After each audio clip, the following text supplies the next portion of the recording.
So the issue here is Mm-hmm. that sometimes there is, okay, in my thinking, Mm-hmm. when we're talking about these kind of hard mechanics where cards are going to change hands, when Mm-hmm. all the things where the procedural pieces of play are going to get altered, Mm-hmm. um, and the fictional elements that go with those, we Mm-hmm. have those on hand. But then we also have certain, for lack of a better word, emotional, aesthetic, or even just plain investment, human investment in playing this thing with each other. Mm-hmm. So that I'm genuinely interested in how your character handles that next situation they're in. So Mm-hmm. that when the adversary GM in your next flashback produces something which the adversary GM knows, and I, listening to this, know, Mm-hmm. fell into place based on what happened before, what you did, and how it worked out for you, as we found out in your last turn, right? And so Right. Right. now the way this adversary manifests this thing is Mm-hmm. perfect. I mean, it's perfect. Mm-hmm. And I'm not even in the scene. My player self is not even, supposed to be here. Mm-hmm. And I'm the one who squeals louder than you do. Mm-hmm. That is not going to happen because you get a bonus point for doing Right. it. Right. So that's what when you talk about the meetups and when you're Mm-hmm. specific about their purpose, Mm-hmm. that's what it sounds like to me. Right. So in a Okay. way, Interesting. I'm pushed for more weird, no, straightforward role gamey, play y mechanics at one point, Right. Right. and for less at another. Right. Right. Because this one's about Okay. sequential causality, and this one is about where you're at in play relative to the other people in play through the lenses of your characters. Right. Right. So those are my thoughts, and I do want to go back, however, to a piece of glue Okay. among the very things I'm talking about. I mentioned it already. Given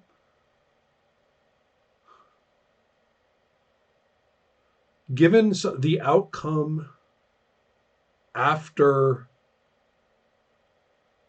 a given card flip in these adversarial situations, given the outcome after the card flip, what do I say? And does it have anything to do with whether my character is done or not? Right? In other words, what's the basis for the adversary saying, we're going to keep going on you? Mm-hmm. And it seems weird and wrong to me for this to Mm-hmm. have a manipulative or verbal skill based, agility of verbal, input. It seems weird and wrong for that to be part of it. That I'm just Mm-hmm. good at narrating so I can get the adversary to lay off. I'm good at narrating and then I'm, sprawled out. There's nothing you can do, right? Right. Right. Um, that strikes me as a, what are my rules when I narrate? When am I? Yay! I Mm-hmm. get to narrate your result, which is all they say in all these games. Mm-hmm. You narrate the results, and Well, you're kind of like, for Christ's sake, I well, mean, you do have direction, right? It's getting better or it's getting worse, right? Like that's fixed, right? The cards tell you that, which mhm. you know. So Things are getting that better is and things are good, getting worse. right? That Yeah, is yeah, excellent. But the yeah, question is, do you leave, you have to leave the door open for this to be finished or not finished, because that's the right, adversary's job. right, You cannot close or swing wide right, that door. right, yeah, In right, other words, there's a rule. yeah, And the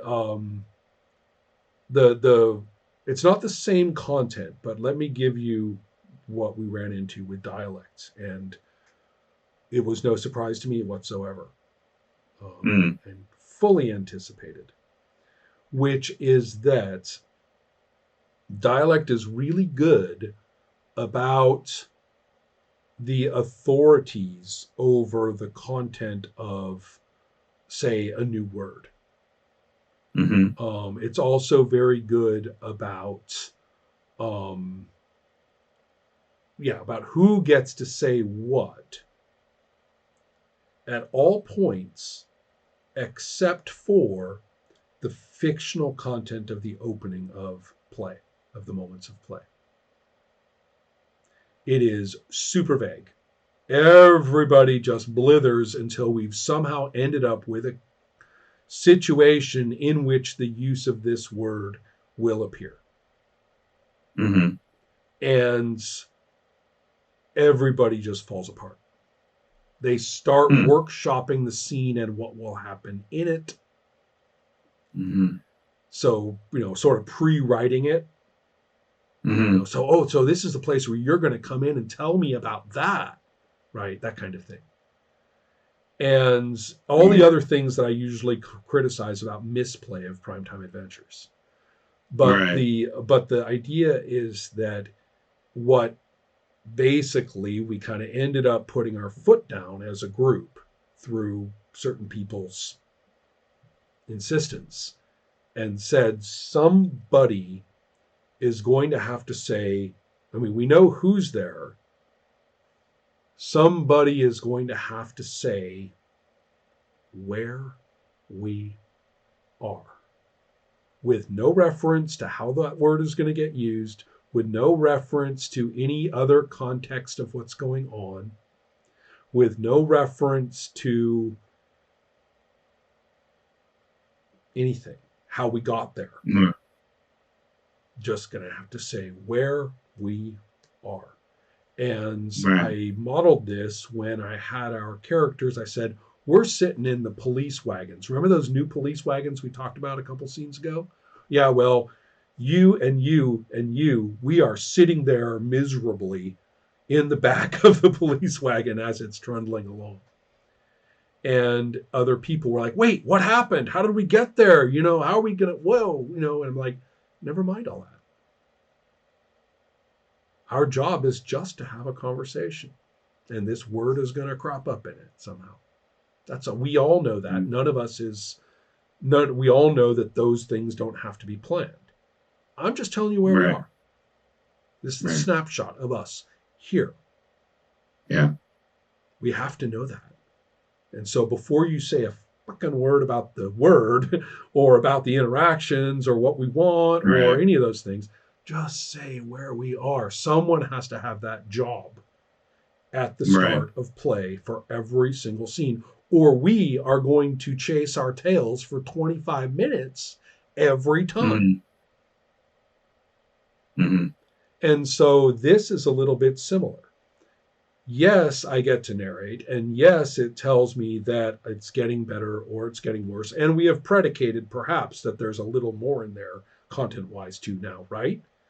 But I'm not right, talking about what we say in terms of starting content. We do have plenty now, especially with that suggestion. We have plenty to work with in terms of the springboarded content or mm-hmm, context for, like, I can't mm-hmm, run or something, right? All those right, things. That's great, I hope, he says. I suggested it. It's great, he says. But yeah, the point though is that I haven't said what are my limits for what I can say. I mm-hmm, can't I can't finish it. It has to be open to either continue or be over. Right. Well, I mean, but yeah, I mean, I guess that's the point is that we know that individual card turns are non-final, right? So you have, I mean, I guess in terms of instructions, it needs to say like, you know, this is a, you know, it's a non-terminating action. I don't know how you exactly phrase Well, that, but however you yeah, phrase it, it needs to be phrased. Oh, no, yeah, now again, we're talking now about actually like instructing.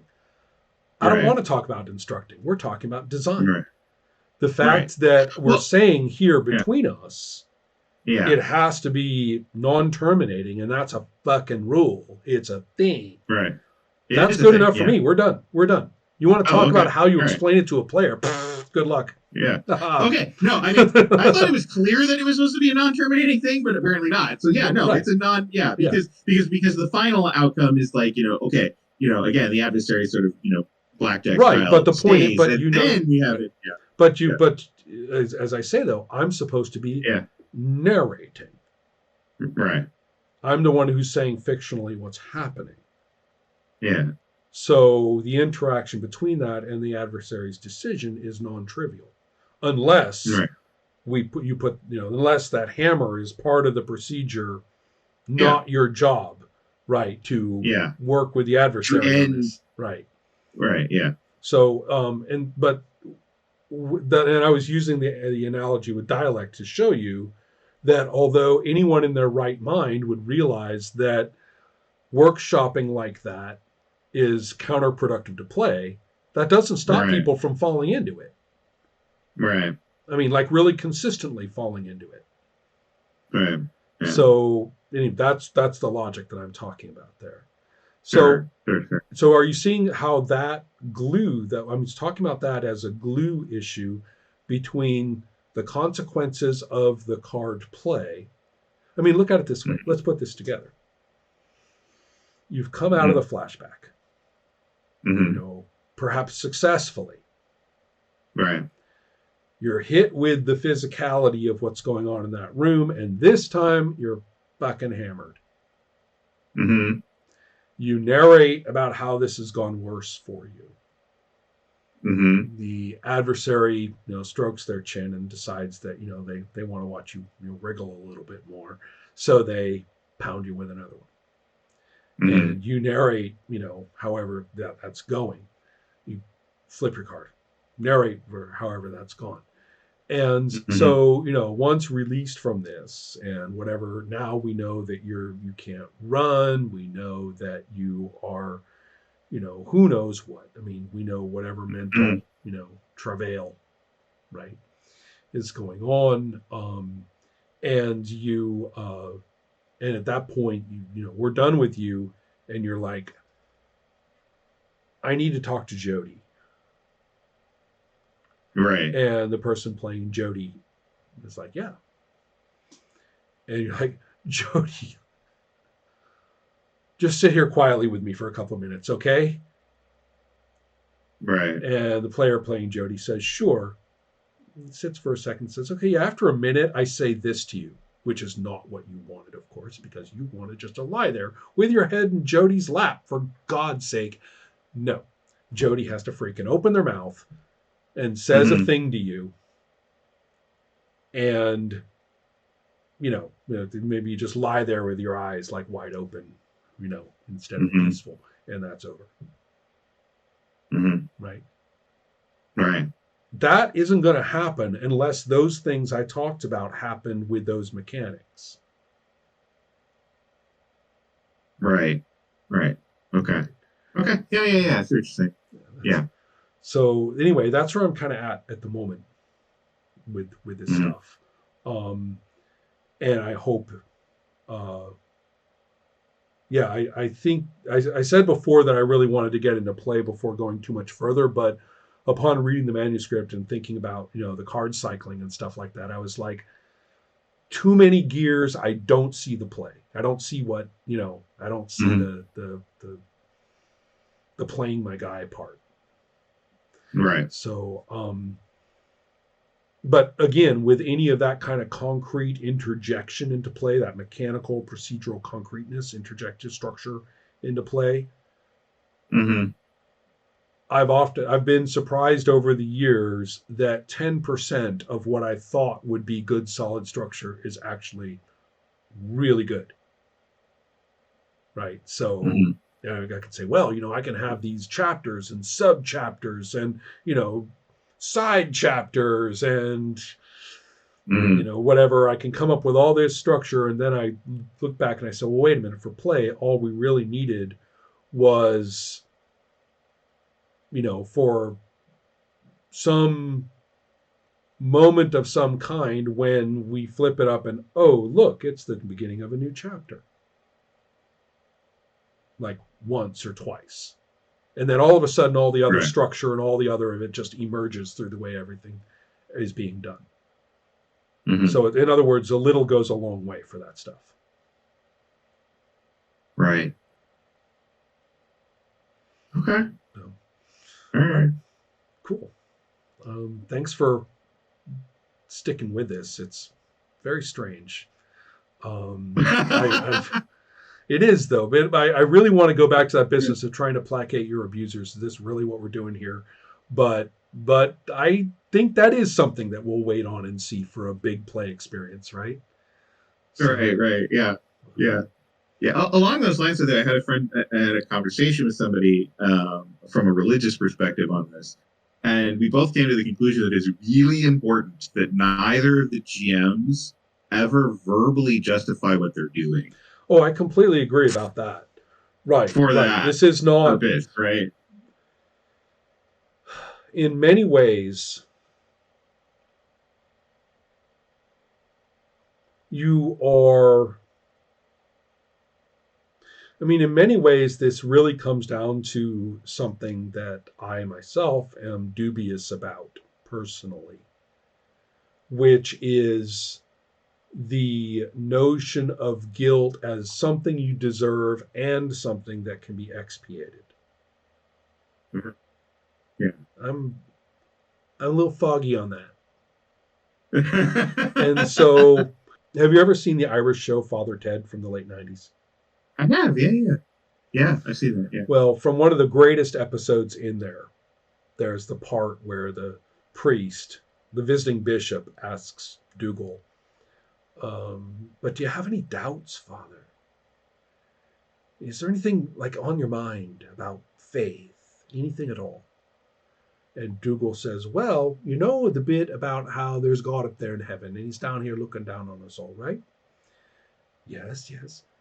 And his son comes down to us and gives us his message and tells us we're all going to go up to heaven and it's all those things, right? And the other priest, the bishop, says, oh yes, yes, my son, that's right. He goes, yeah, that's the part I'm having some problems with, meaning everything he just said. Yeah. I'm having Everything a you just problem said, with that yeah, bit. yeah, so yeah, so anyway, maybe I'm just not the right person to play like an figure out your guilt game. yeah, yeah. But No, I mean, to tell you the truth, I kind of, I mean, to say that's why I write this stuff, right? Because it's like it's the same question, right? In some ways, this game is like, let's do this and see what the answer. Yeah, well, yeah, perhaps. I mean, it's an yeah, interesting thing. I mean, I yeah.